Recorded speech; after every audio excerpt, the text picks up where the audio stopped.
International Professor of Economics at MIT, Massachusetts Institute of Technology. He shared the 2019 Nobel Prize in Economic Sciences with Esther Duflo and Michael Kremer for their experimental approach to reducing global poverty. He studied at the Presidency College, affiliated to University of Calcutta, completed his MA in Economics at JNU, PhD from Harvard University, and he now teaches at MIT, but he's also taught at Harvard University and Princeton University. His focus is on development economics, on how effective actions are on improving the lives of people, particularly government actions. For example, I presume how demonetization helped us to stand better in queues and, gave us exercise. And taught us discipline of queuing up to ATMs to withdraw money. Yes. And his recent books in 2019, Good Economics for Hard Times, co-authored with Esther Duflo. I hope I'm getting the pronunciation correct. 2019, a short story of poverty measurements. In 2017, a handbook of field measurements, part 1, part 2, and earlier books, 2005, Making Aid Work, and 2006, Understanding Poverty. Dr. Abhijit Banerjee.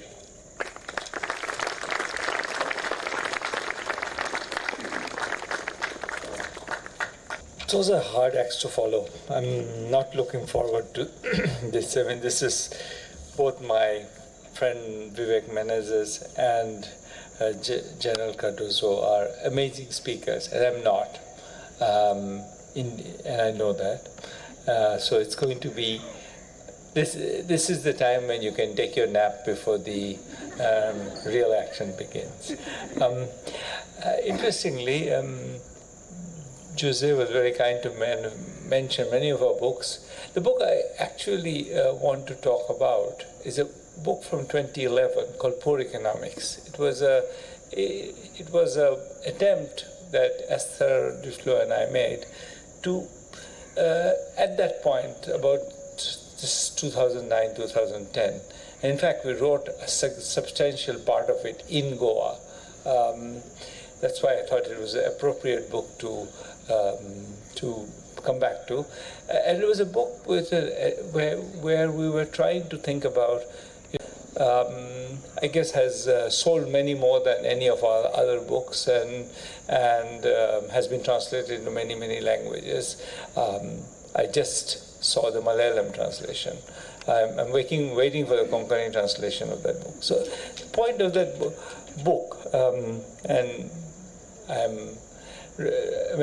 I mean that not, it's not entirely facetious. I would love to have an excuse to come back here. I'm so grateful to be invited to this festival. I don't belong here, but when I come back, I've been here many times. I do feel that I've left a little piece of my heart here, so coming back is always a little sentimental, and I'm privileged to be able to have done that. So what I want to talk about today is, as I said, about that book, but not so much that book as much as what we've learned about that same question. Where does poverty come from, and what do you do about it? And those are very related questions, of course. Over the since we wrote that book, so almost 12 years from then, or actually more than that, since we started writing it in 2010. So what did we learn since then, and what picture of that sort of poverty and and policies that have to do with it can we build out of what we've learned? What I want to do is, there are many, obviously, with any book or there's many ideas there. I thought I would organize this in terms of, I think, a number of maybe 2 tempting propositions about the lives of the poor. Ones you hear a lot, and as Vivek mentioned, part of what we try to do is to overturn cliches.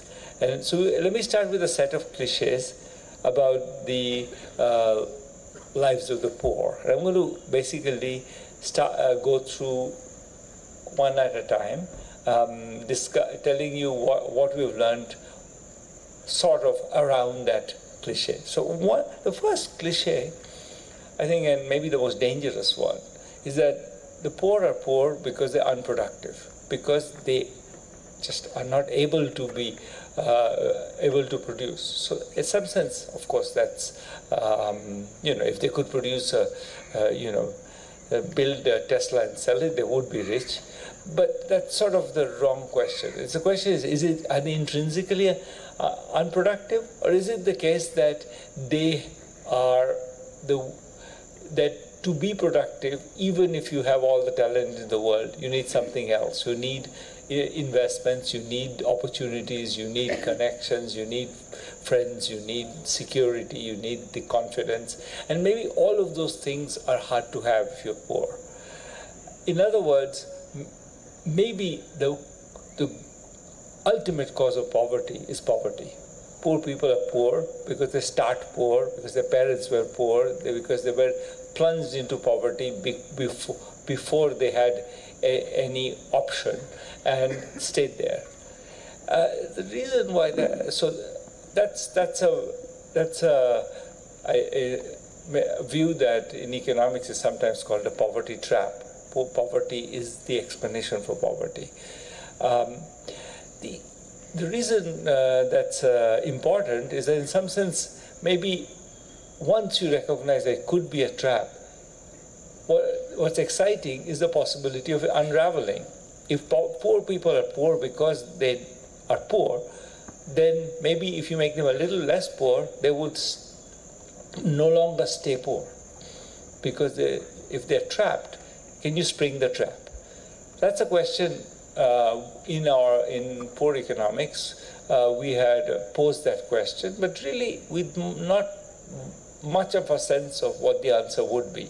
In many ways, I think if you ever write a book where everything in that book is true, it's probably not an interesting book. So we were setting out to say things which were potentially interesting, potentially false, and as I tell you, as we'll go, I'll tell you some of the things we said were false. But in any case, we asked the question: is it true that poor people are poor because they're poor?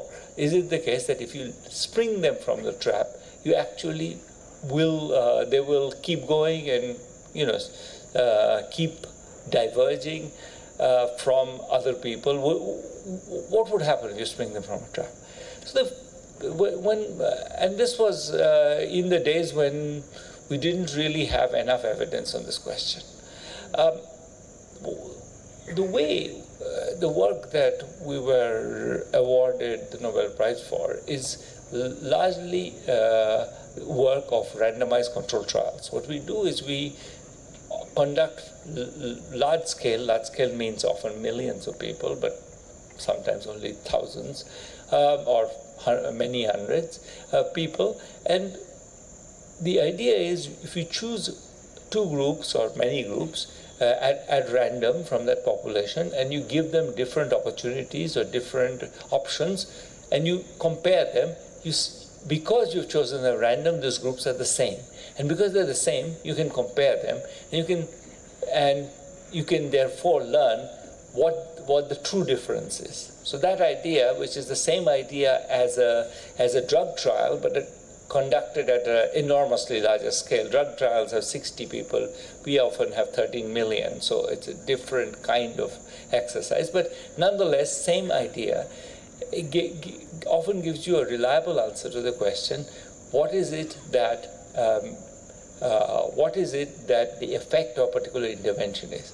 The particular intervention I want to mention is an intervention that was conducted, actually, it was invented by a Bangladeshi NGO called BRAC. And the intervention is called the Ultra Poor Program, or what they call targeting the hardcore poor. The idea was that there are people, or I think BRAC actually called it the graduation program. And the idea was that you graduate from extreme poverty into normal poverty. These were people who were often women who had never worked, who had been abandoned, or husbands were alcoholics or had died, and who had young children and had never worked, never earned a living, who were typically living by getting alms from people. Can you take those people and turn them into productive citizens? And their idea was, what we're going to do is we're going to, of course, asking them to take a loan. Nobody's going to give them a loan. But we could ask them to give them a gift. A gift meaning you typically a cow, several goats, maybe a little bag of trinkets to sell.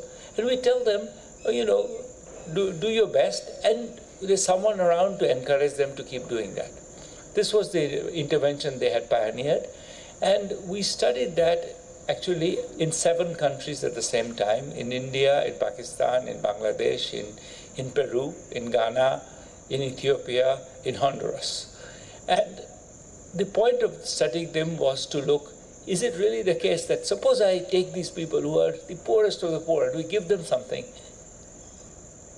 if these people are really incapable of being productive, well, that's not going to change anything. They will, it's still, it's a asset. Maybe it's worth a couple of $100, but that's it. And over many years, that's not much money, so it's not going to do anything. What we found, and we've been tracking them now for many years, 10 years later, the people who got these assets are still 25% richer. They kept going. And they kept going not with the cow, which they eventually sold, and they started a business. And then with the business, they made money, and they send their children. You can see still a difference. Remember, these are randomized groups, so they're identical. 10 years later, you see them, their children now, who were 10 then, are 20 now, they send them further away. They're working in Goa rather than Kolkata. The intervention was in West Bengal. The control group, the people who didn't get the intervention, the children work nearby. They're working in jobs. The children of the people who got the intervention, they have the confidence, the resources, maybe the connections to send their children further. So they're in Goa, they're in Surat, they're in Ahmedabad. So their lives were transformed by this intervention. They did not just, sell the cow and take the money and have a party and get finish and fall back into poverty. I think and we see this in Pakistan, we see this in Bangladesh, very similar evidence in Bangladesh, also tracked for many years. We see this in Peru. And it's, in a sense, I would say, the first point to be made is that there's talent everywhere. People are able to be productive. If they're not productive, it's because they don't get opportunities. The flip side of that, which or the very related question, another strong prejudice that is around is, so once I say, if you give people some help like this, they will be able to sustain themselves, they'll get richer. The next question, you immediately get this other, this murmur. Well, but if you give people things, they'll become lazy. You can't give people things. You have to make them earn it. Well, it's an empirical question.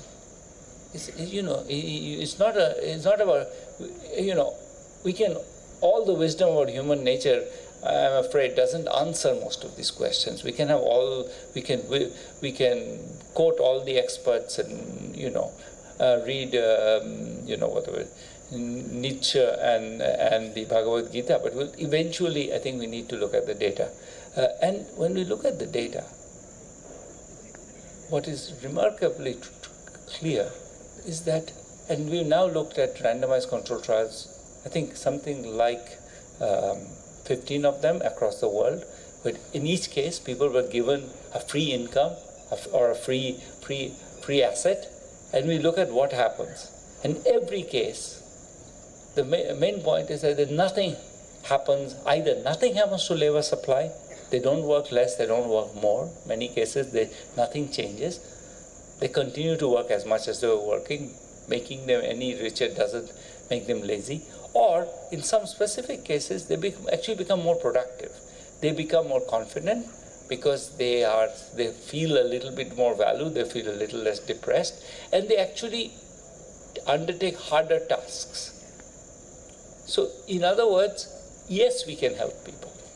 People are capable, and yes, we can help them. So let me start. So a third, again, very related prejudice is that, this education, yeah, it's great. Yesterday the ASR results came out. ASR is actually a unique Indian invention.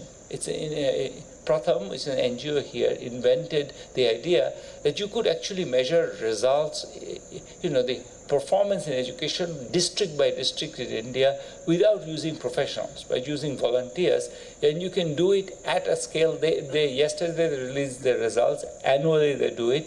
There were 700,000 kids who were tested in 618 districts.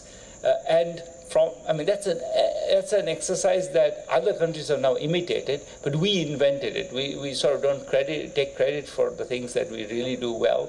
We invented it. That particular survey yesterday, unfortunately, then revealed what the depressing result that, we have recovered a little bit from the pandemic. It was really bad in 2021, but overall, we're still behind 2018. And even in 2018, things weren't that great. Things were really pretty mediocre. A third of all children in class 5 can really do class 2 level math. The rest can't. And that's a number that should shock all of us. And then when you have that, you immediately get people saying, well, maybe the schools are bad, that there's no infrastructure, we need boards, we need computers, we need better paid teachers, the teachers need to, and all of those things seem plausible. And one of the things we had written about again in 2011 was the fact that, in fact, there was relatively little evidence that any of these things work. And since then, unfortunately, all of those statements have been proved true. I don't want you to think that I'm going to go away from this point thinking that I'm saying nothing works, but just hold your breath. So in 2011, we had had evidence with randomized control trials of blackboards, randomized control trials of other school infrastructure of different kinds. And indeed, infrastructure is not unimportant. If there's no school, you cannot have learning. You can't learn. There is sentimental and romantic beliefs about what you can do on your cell phone, but mostly we saw from the pandemic that once there's no school, children don't learn. They fall back.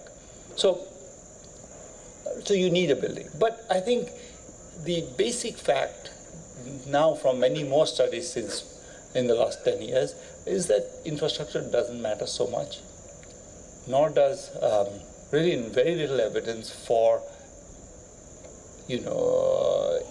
teacher pay. There's a wonderful randomized control trial in Indonesia, a very large one, where teacher salaries were doubled. Nothing happened to test scores. So none of those things matter.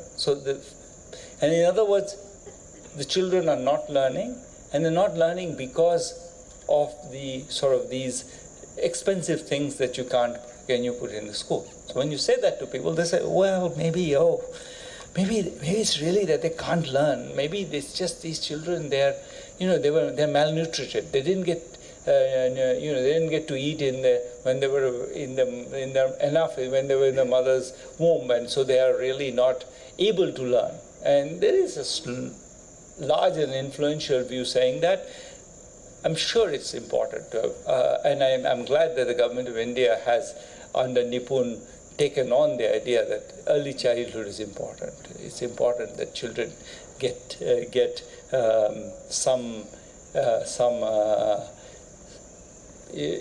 Anganwadi system is strengthened, they get learning and feeding at the same time. All of this is important. But I'll give you a study, something from a study we did. This was a study of vegetable and fruit sellers in markets in Kolkata and Delhi. These were all children under average age 11. they're all sellers, they're selling themselves. You go to them and say, give me 400 grams of carrots and 200 grams of peas. They calculate and tell you the amount back in seconds. You give them 200 rupees, they give you change back in another second. It's all done in faster than a calculator could do it. And this is true so they get the calculation right 93% of the time. And if you sort of say, no, that's not right, 99% of the time. They just get it right. They all can do it. The next thing we did was we asked them, okay, so you can do this. So then we talked to a parent and we asked them, okay, can you do the Asar math? Asar math is like 86 minus 37. I mean, they've been doing 200 minus something times something plus something times something. They say, no, if I could do that, I would be in school. They cannot. So there is an amazing, so in other words, that our children, these disadvantaged children who are working in markets, they're the children of the poorest, are fully able to do mental math as fast as me, maybe faster. And they're not able, but as soon as you show you something that comes from a school or looks like a school math or is written on a piece of paper, they say, no, I don't know that. And they really can't do it. Our entire pedagogy is designed to intimidate. We teach to make children feel bad about themselves because they're not, you haven't learned everything that was in the curriculum, which is dictated by some central set of experts who have decided that all these children need to learn these things, even if most of them, as I told you, cannot add or subtract like the Asar results show. But still, in class 5, we'll teach you class 5 math. It doesn't matter if you can add or subtract. So by doing that, by treating you as a failure if you cannot do certain specified things, we break the confidence of the children. Our education system, so in other words, and encouragingly, the converse is true. When we actually decide to teach children respectfully, say, this is what you need, if you don't know this, that's no problem, we'll teach you that. They learn very, very fast. So both sides of that is true. If you actually respect the child and say that you can learn, and here's what you need to know, I'll teach you that, they learn extremely fast. That's also results from a bunch of interventions done all over the world. In India, a lot of them by Pratham. And it's always the same. Can I take a couple more minutes? How many? 5 more? Okay. So in other words, I think again, it's easy to formulate an answer. It's easy to say, these kids, maybe they can't learn. And it's much more, I think that there's actually lots of good news in the world. Lots of good things happen if you do them. But you have to be mindful, you have to think about why they would work. And when they do work. It's not that these kids cannot be taught. They can be taught. We just don't try to teach them. Let me end with one more example. This is what I do for a living, so I bore my students with it, so I could go on for hours. But let me end with one more. One thing that I told you, I'll tell you something we got very wrong in our book. There was no discussion of mental health in our book. And I think this was the accepted prejudice, at least in the economics community, but probably a little bit beyond, in the policy-making community. Poor people cannot afford to be depressed because they have a hard life, they have to work. The depression means you're lying in bed and not doing anything. We've started to measure depression. One of the best studies of depression is in Goa. Vikram Patel, who has done these studies. My friend Vikram is an amazing scholar, and he has done many of these studies in Goa. So one of the things that those studies find is that depression, both male and female, is pervasive. We've done a study which builds on what he's done in Tamil Nadu, and we find that among the elderly, the depression rates are mind-boggling. 40% are depressed. Elderly women, 40% are depressed. There really is, that's catastrophic. They're really, and you know, again, that clashes into one of our other myths. We live by myths, and I mean that we have to, but some of those myths are dangerous. That, you know, the family will take care of it. And I tell you, we have been trying, there's a government pension program for these women, 1,000 rupees, nothing much. But we cannot get the bureaucracy to agree to give it to them. They keep saying, why are you giving this money, this waste? Remember I told you before, giving money to poor people is not a good thing. You shouldn't give it to them. And in particular, these women, their families will take care of it. Families don't. Now in Tamil Nadu has had demographic transition 15, 20 years ago, so they are less than 2 children, and many of them had 1 child, and the 1 child has gone off to a city, and his wife doesn't like her mother-in-law, and they're gone. No one comes to see her. She cannot use a cell phone. We have to teach these women to use cell phones because they have no one to call. So we try to pair them up with people they can at least call to make life a little bit less tedious for them. So again, because I want to end this on this example, because the example is very nice in saying a set of our prejudices, that the family takes care of people, poor people cannot be depressed. In fact, we've known that this is a big problem. One of the other things that Vikram and my colleague Frank Shilbach and another friend from Harvard, Gautam Rao, have been doing is looking at the effects of cognitive and behavioral therapy on these depressed people. And you see therapy done, and one of the things they demonstrate is that therapy done by a very, sort of lightly trained sort of person with no university degree can already make big difference, and big difference that lasts 5 years. So it's really it's again easy to solve problems, not all of them, but there are many easy to solve problems. We don't solve them because we tell ourselves stories that are wrong. I think what is critical, so I think I wanted to, we do randomized control trials, and randomized control trials are very, very kind of convincing ways to capture the evidence. But mostly, we should be, even more fundamental than that, is to just ask questions. To say, what is it that, we have all these myths about all these things.